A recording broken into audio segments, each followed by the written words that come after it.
সংবাদ শিরোনামে বীরভূম, ফের কোন্দল প্রকাশ্যে, ফের অনুব্রত মণ্ডল এবং কাজল শেখ। বীরভূমের জেলা পরিষদের যে সরকারি প্রকল্পের কাজ, সেই কাজকে নিয়ে এবার দুইয়ের দ্বন্দ্ব প্রকাশ্যে। জেলা পরিষদের সাফল্য এবং ব্যর্থতাকে ঘিরেই বীরভূমের দুই নেতার দ্বন্দ্ব। অনুব্রতের বিরুদ্ধে সরাসরি চক্রান্তের অভিযোগ করলেন বীরভূম জেলা পরিষদের সভাধিপতি কাজল শেখ। সোশ্যাল মিডিয়ায় গতকাল অনুব্রত মণ্ডল বলেন, বীরভূম জেলা পরিষদ হঠাৎ পিছিয়ে গেল, মন্ত্রীর সঙ্গে কথা হচ্ছিল, দেখতে হবে, আবার আমরা 1 নম্বরে চলে যাব, এমনটাই বলেন অনুব্রত মণ্ডল। তারই পরিপ্রেক্ষিতে আজ সাংবাদিক বৈঠক করেন বীরভূম জেলা পরিষদের সভাধিপতি কাজল শেখ।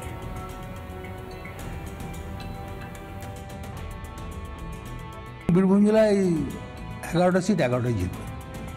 হ্যাঁ, মন্ত্রীর সঙ্গে আলোচনা হচ্ছিল যে জেলা পরিষদটা হঠাৎ পিছিয়ে গেল, আমরা তো চারবার রাষ্ট্রপতি পুরস্কার পেয়েছিলাম, ওই কথাই বসে বসে বলছিলাম যে জেলা পরিষদটা আবার নতুন করে দেখতে হবে, যাতে আবার 1 নম্বরে থাকি।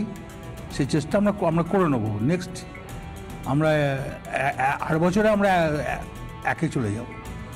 আগে তো পুরস্কারও পেয়েছিলেন, 4বার পুরস্কার পেয়েছিলাম, রাষ্ট্রপতি পুরস্কার পেয়েছিলাম কেন্দ্রে। কেন এটা মনে হচ্ছে, কেন পিছিয়ে যাচ্ছে জানি না কি জন্য পিছিয়ে গেল। আগামীতে বিষয়টা পুরো নতুনভাবে 100 বার দেখতে হবে জেলা পরিষদ কেন 1 নম্বরে ছিল, কেন 11 নম্বরে যাবে। যেটা সাবেক উন্নয়ন তো জেলা পরিষদ থেকেই তো 100 বার ম্যাক্সিমাম উন্নয়ন করেছিলাম জেলা পরিষদ থেকে, এবং উন্নয়নের জোয়ার বয়ে দিয়েছিল মমতা ব্যানার্জি। অনুব্রত মণ্ডলের বক্তব্য আমরা শুনলাম। এবার এর পাল্টা দিয়েছেন কাজল শেখ। মাথায় রাখতে হবে, কাজল শেখই বীরভূমের জেলা পরিষদের সভাধিপতি। তিনি কি বলছেন শুনুন। আমার মাথার ওপর যতদিন আমাদের মাননীয় মুখ্যমন্ত্রী মমতা বন্দ্যোপাধ্যায় আছেন, ততদিন পর্যন্ত সততা এবং নিষ্ঠার সঙ্গে কাজ করে যাব। কে কি বলল সেদিকে কর্ণপাত করব না। বীরভূম জেলা এগিয়ে আছে, অবশ্যই সংঘাত তো আছে। 2 বছর হয়ে গেল, 2023-এ নির্বাচন করেছি, 24-এ নির্বাচন করেছি। বীরভূম জেলা কোর কমিটির সদস্য হিসাবে আমি বলছি, বীরভূম জেলা একটা বোমাবাজি হয়নি, গুলিবাজি হয়নি, আপনারা দেখিয়েছেন। কিন্তু কি জানি কি অজানা কারণে মাত্র কয়েক মাস হলো বীরভূম জেলায় আবার সেই একই বিষয় চালু হচ্ছে। কোথাও বোমা উদ্ধার হচ্ছে, কোথাও গুলিবাজি হচ্ছে, কোথাও পুলিশকে মারা হচ্ছে। এটা কেন হচ্ছে, কী জন্য হচ্ছে? মমতা বন্দ্যোপাধ্যায় যদি একটা গাছকে দাঁড় করিয়ে দেয়, যদি বলে এই তোর নেতা এই বীরভূম জেলা চালাবে, আমি তাকেই মেনে নেব। ফের ভরতপুরের তৃণমূল বিধায়ক হুমায়ুন কবিরের বিতর্কিত মন্তব্য। তিনি বলছেন যে বহরমপুরে বিধানসভা নির্বাচন হলে নাকি অধীর রঞ্জন চৌধুরী জিতবেন। তিনি কি হুমায়ুন কবির হয়ে অধীর রঞ্জন চৌধুরীকে সমর্থন করছেন নাকি কটাক্ষ করছেন? তিনি বলছেন যে তিনি নিজের ক্যারিশমাতেই জিতবেন। ভরতপুরের তৃণমূল বিধায়কের হুমায়ুন কবির, তার আসলে কি মন্তব্য, কি বলতে চেয়েছেন শুনুন। অধীর চৌধুরী নিজেই যদি কন্টেস্ট করে বহরমপুরে, আমি আগেই বলেছি, তাহলে এই সিটটা জিতবে, কারণ ওটা ব্যক্তিগত কারিশমাই, দলের সিম্বলের দ্বারা আর নির্দলের দ্বারা যদি বহরমপুরে কন্টেস্ট করে তাহলে ও জিতবে। দেখেও আমাদের লজ্জা লাগে যে হাইরে অধীর চৌধুরী, একসময় অধীর চৌধুরী যেদিকে যেত সেদিকে ছোট থেকে 8 থেকে 80 দাদা, এখন সে দাদাও বলে না, দিদিও বলে না। অধীর চৌধুরীর তো এই অবস্থা। তো অধীর চৌধুরীকে নিয়ে কোনো ফ্যাক্টর নাই।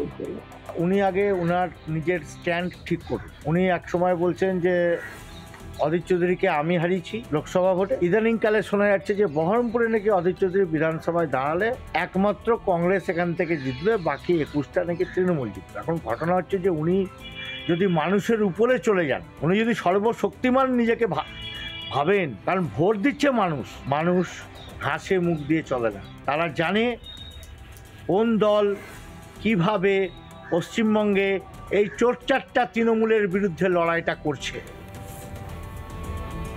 নয়াঞ্জলি বুঝিয়ে তৈরি হচ্ছে তৃণমূল নেতার জামাইয়ের পেট্রোল পাম্প, আর তাই নিয়ে বিক্ষোভ করছেন তৃণমূলেরই অপর অংশ। বন্যা কবলিত এলাকা খানাকুল, সেখানে যদি এইভাবে নয়াঞ্জলিকে বন্ধ করে দেওয়া হয় তাহলে কৃষকরা সমস্যায় পড়বেন পরবর্তী সময়। তৃণমূলের অপর একটি অংশের এটাও অভিযোগ যে এই গোটা পেট্রোল পাম্প তৈরির সঙ্গে জড়িত রয়েছেন বিজেপি বিধায়কও। দেখুন, রাস্তার পাশের ঠিক এরকম নয়াঞ্জলি, সেই নয়াঞ্জলিকে বন্ধ করে পেট্রোল পাম্প বানানো হচ্ছে। কে পেট্রোল পাম্প বানাচ্ছেন না তৃণমূল, খানাকুলের তৃণমূল নেতা আপাল মাইতি। সেই আপাল মাইতি তার নিজের জামাইয়ের নামে পেট্রোল পাম্প তৈরি করছেন। সেই পেট্রোল পাম্পকে অবিলম্বে বন্ধ করার দাবি তুলে সরব হয়েছে তৃণমূলেরই এক অংশ।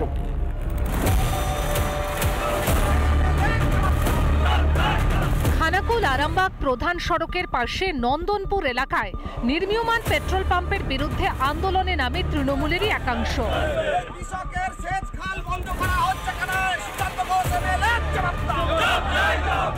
অবৈধভাবে নির্মাণ করে এবং সামান্য 1.5 ফুট 2 ফুট ডায়ামিটারের হোম পাইপ দিয়ে লং যদি টেনে যদি তাকে ভরাট করা হয় তাহলে এই সেচ খালটা বন্ধ হবে।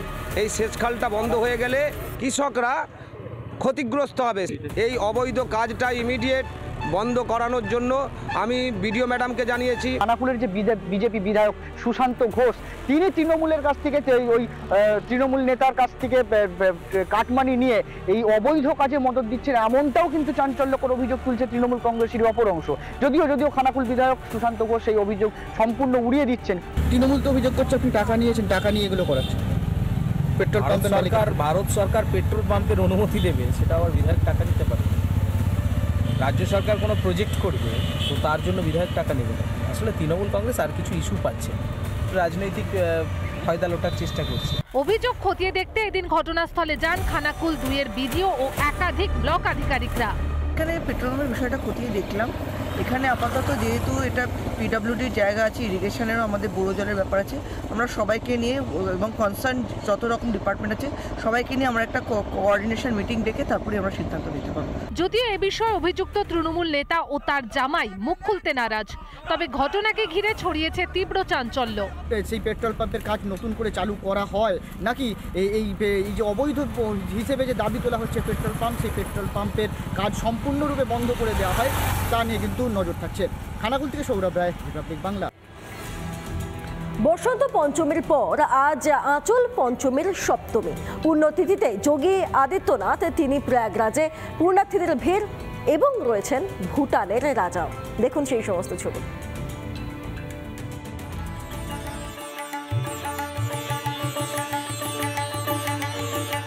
আজ আঁচল সপ্তমী, মহাকুম্ভে যান মুখ্যমন্ত্রী যোগী আদিত্যনাথ। পাখিদের খাবার দিতে দেখা যায় যোগী আদিত্যনাথকে। অন্যদিকে মঙ্গলবারও ত্রিবেণী সঙ্গমে দেখা যায় পুণ্যার্থীদের ঢল।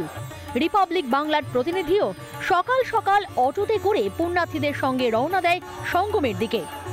একটা টেম্পু পেয়েছি, অর্থাৎ অটো পেয়েছি, অটো করে যাচ্ছি সঙ্গমস্থলে।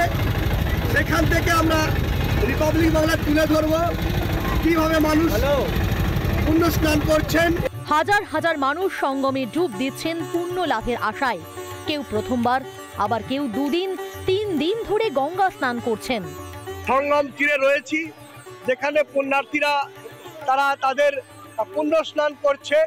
আমরা প্রচুর মানুষ পশ্চিমবঙ্গ থেকে এসছেন যারা ইতিমধ্যে পুণ্য স্নান সারছেন।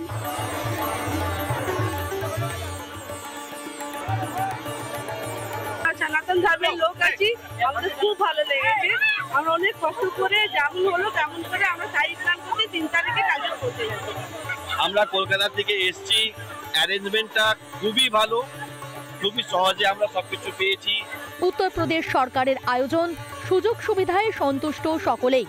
আমরা এসেছি মায়াপুর থেকে, নবদ্বীপ, মায়াপুর, কলকাতা। আপনারা চলে আসবেন।